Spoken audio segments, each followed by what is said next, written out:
Hey traders from around the world, this is Jeremy Alexander Newsom with Real Life Trading. You're probably like, man, Newsom, pretty early stock review.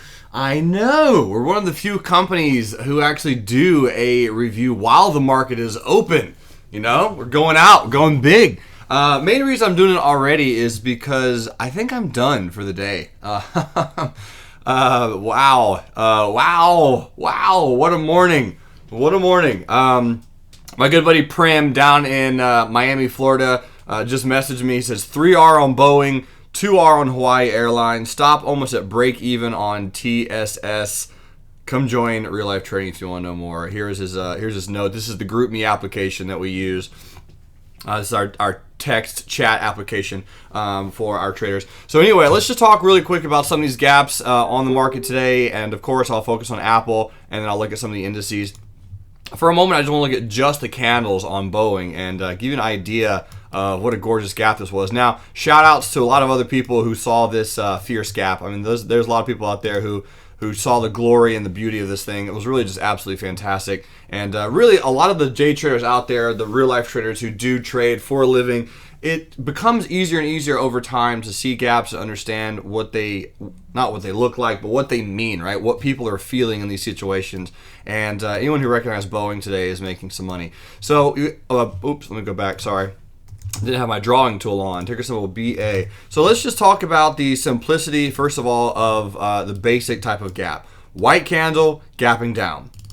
White candle gapping down. So white candle gapping down, that is a gap and go. Now again, this could have 1.5 million different names. You could call this the orange juice dance. It doesn't really matter to me what you call this gap. The simple fact of the matter is, it is trapping people. How do I know it's trapping people? Well, white candle yesterday, it made a higher high and a higher low. It actually gapped as well yesterday. And then today, we opened right below the low of this candle. So the low of this candle was 119.82. The open of today, 119.90.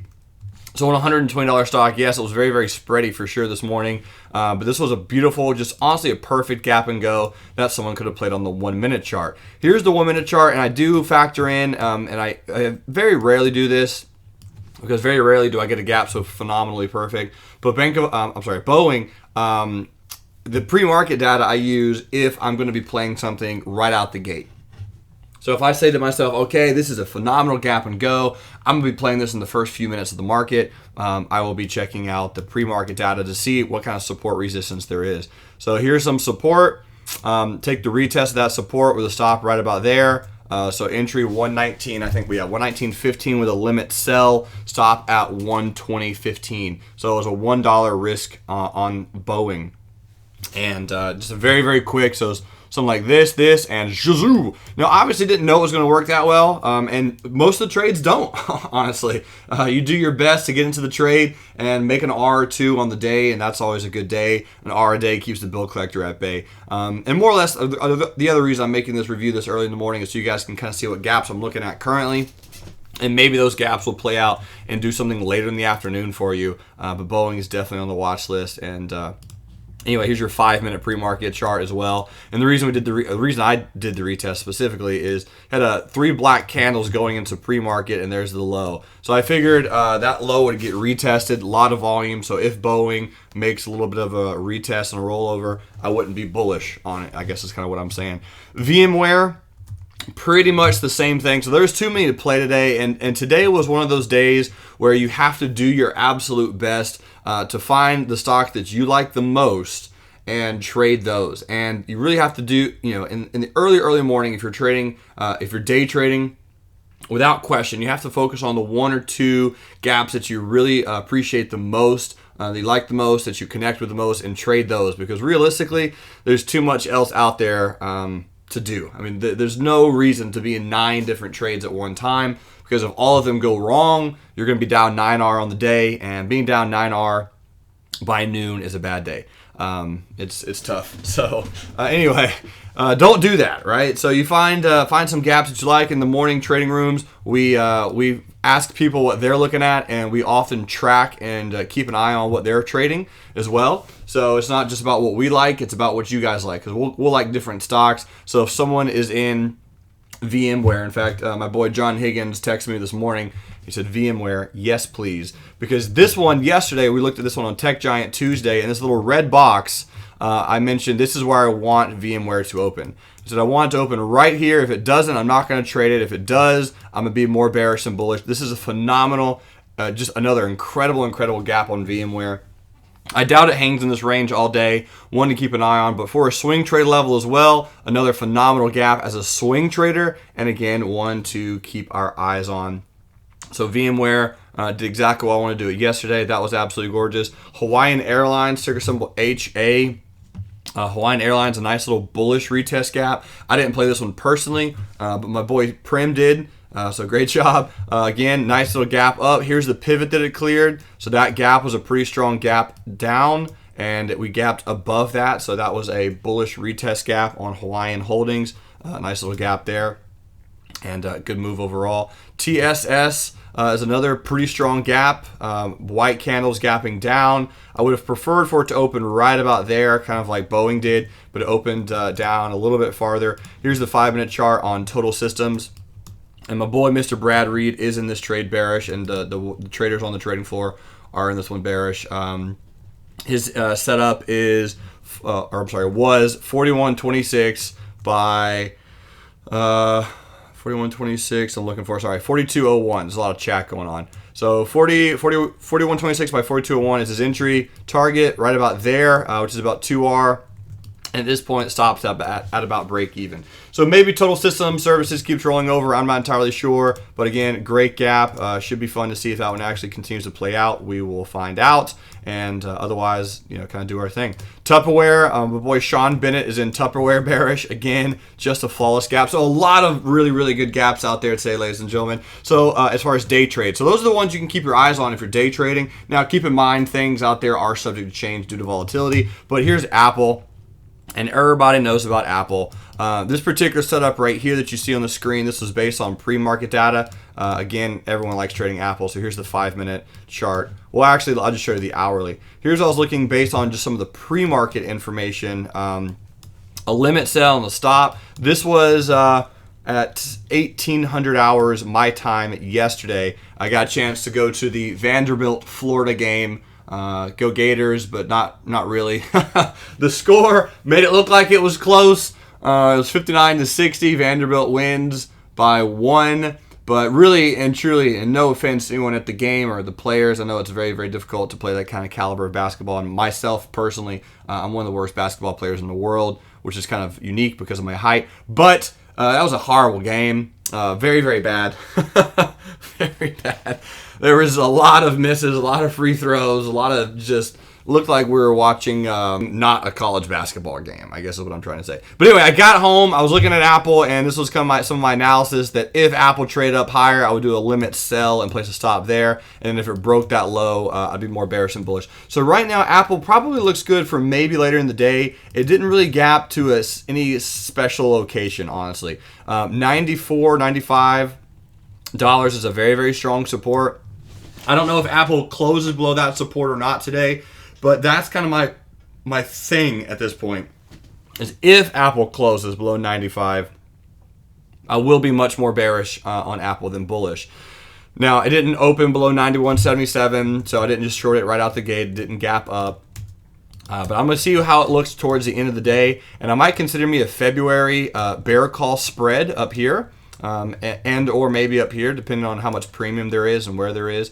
Eric Bonner had a naked, I think it was I forget the exact name of the spread, but anyway, he sold a put and sold a call, and that one expired worthless. So both of those were naked over earnings, and he bought those to close this morning for a 60% profit. So great job, Eric. Awesome trade, man. So anyway, Apple again, really strong support. I don't have a trade on Apple this exact moment in time. I am waiting. Very rock solid support at 95. We'll see if Apple closes below there. If it does, I am going to be more bearish on Apple than I will be bullish. This is a bearish gap. It did trap some people here, and we could bounce, could form a double bottom. It's going to kind of wait towards the end of the day to see what happens. If it does begin to bounce, I will say I will contemplate a bull put spread potentially, just depending on, again, if it does bounce. Here's your long-term moving averages, and any spread I do will definitely be under 91.75. But this hammer candle is the real deal, and a close below there and a close below the 200 simple moving average will be bearish on Apple for sure. It's going to take the rest of the day to find out what happens. Ladies and gentlemen, I do have a giant wager on Amazon. Here's my wager on Amazon. So here's my analysis coming into earnings. And I think this gap up here is very, very bearish. This is my analysis yesterday on Tech Giant Tuesday. I don't think Amazon opens above this price, in fact, which is $660, give or take. Yeah, the high of this candle is $657. So I don't think it opens above that price. If it doesn't, so if it gaps up and does not open, so it gaps up to about here or so, I'd actually be looking to fade that bearish. I think Amazon is going to be gapping down potentially on earnings. I could be totally wrong about that, but that's just kind of what I'm going with. Any gap down of 4% or more, I'm going to see as a bearish.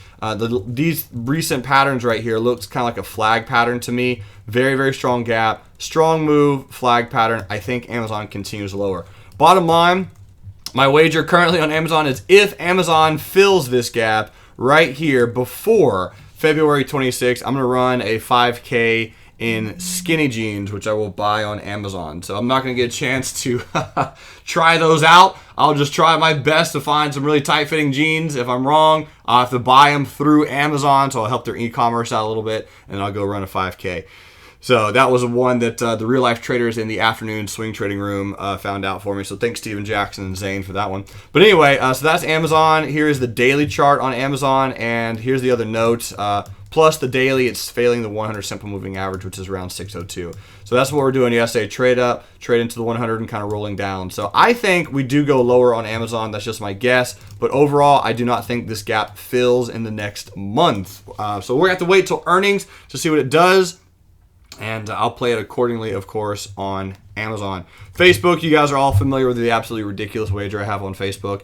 Earnings coming out very, very soon. And if it closes below 72, apparently I'm going to name my firstborn child Captain Zuckerberg Cook and kind of go from that direction. But anyway, if Facebook gaps one of these green zones, I'm bullish. If it gaps one of these red zones, I am bearish. And right now it's at $96. So in order for it to be down at 72, which a lot of traders have some put sales down there over earnings, which we got into on the 20th of January, we'd have to gap 24 points, which is almost 30%. So it'd be a little bit extreme. Today's Wednesday. I don't think Facebook gets down that far. Pretty ugly chart. Not going to disagree with that, but it is stuck very nicely between the 100 and the 200 simple moving average. So whatever direction it breaks out of that will probably be the shorter term direction on Facebook. Now, first and last but not least, here is the general market SPY. The SPY and my analysis on as of yesterday. As of the 25th, I was a little bit bearish on the 25th, as most of you were, but I said we have to make a lower low. As of yesterday, if we gap down tomorrow, make a lower low, we very likely will be bearish in 2016, short term and medium term. Well, we haven't made a lower low as of the 25th yet, but we did gap down. This seems to me like a short-term little pennant pattern and could go either direction, either today or tomorrow. So, yes, if we break 187.40 today on the SPY, I do think we go into 182 and then 180 and maybe a little bit lower. If we break that bullish, which is entirely possible, by the way, okay, if we break it bullish, I will expect SPY to trade up at least into 194. I don't think SPY breaks the high of this candle. If it does, I have no clue what the market's doing. I'll just be totally neutral with pretty much zero bias. So it'll be interesting to see kind of what's going on. All right, ladies and gentlemen, that's pretty much my general market update. If you guys have any stocks or earnings or questions you guys want me to look at on Friday, feel free to email me, jeremy@reallifetrading.com, message me on Twitter @NewSomeNuggets, or you can post on Facebook, LinkedIn, or all over the social media. We're doing our thing, enriching lives, loving life, being real life traders. Ladies and gentlemen, I'll see you guys later. And until next time, remember, love life, live life, and trade it. See ya.